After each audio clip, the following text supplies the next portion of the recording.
નમસ્કાર વિદ્યાર્થી મિત્રો, શ્રી વડલી પ્રાથમિક શાળામાં આપ સર્વે વિદ્યાર્થી મિત્રોનું હાર્દિક સ્વાગત છે।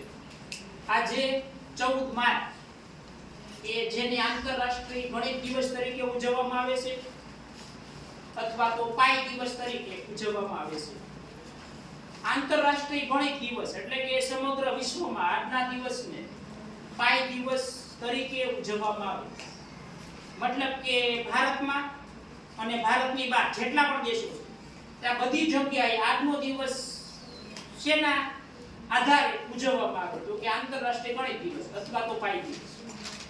હવે પાઈ શું છે તો કે ગણિતની અંદર એક અચળાંક આવે જેનું નામ છે પાઈ। એની કિંમત સતત બદલતી રહેતી ન હોય, એની કિંમત ફિક્સ હોય, અચળ હોય, એની કિંમત ફિક્સ નક્કી થયેલી હોય। પાઈ છે ઈ કોઈ બે કિંમતનો ગુણોત્તર છે।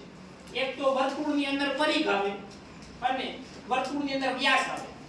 તો વર્તુળનો પરિઘ એને ભાગ્યા વર્તુળનો વ્યાસ ઈ બેનો જે ગુણોત્તર છે એને પાઈ નામે ઓળખાય છે। જેની કિંમત કેટલી હશે તો કે પાઈની કિંમત 22/7 22/7 જેટલી અથવા તો 3.14 જેટલી થશે। મતલબ કે 22 તમે 7 કરો ને તો 3.14 જેટલો જવાબ તમને મળશે, બરોબર। અને પાઈ એ એક ગાણિતિક અચળાંક છે જેનો ઉપયોગ ગણિતમાં વધારે થાય, ખાસ કરીને ભૂમિતિના ચેપ્ટરમાં અને ભૌતિક શાસ્ત્ર કે જે 10મા પછી તમે 11-12 સાયન્સમાં એડમિશન લો એ ગ્રુપ અથવા બી ગ્રુપ બંને ગ્રુપની અંદર આવતો વિષય એટલે કે ભૌતિક શાસ્ત્ર, બરોબર, એટલે ફિઝિક્સ કહેવાય। તો આ ભૌતિક શાસ્ત્રમાં પણ ઘણા ચેપ્ટરની અંદર પાઈની કિંમત ના આધારે દાખલા આવતા હોય છે।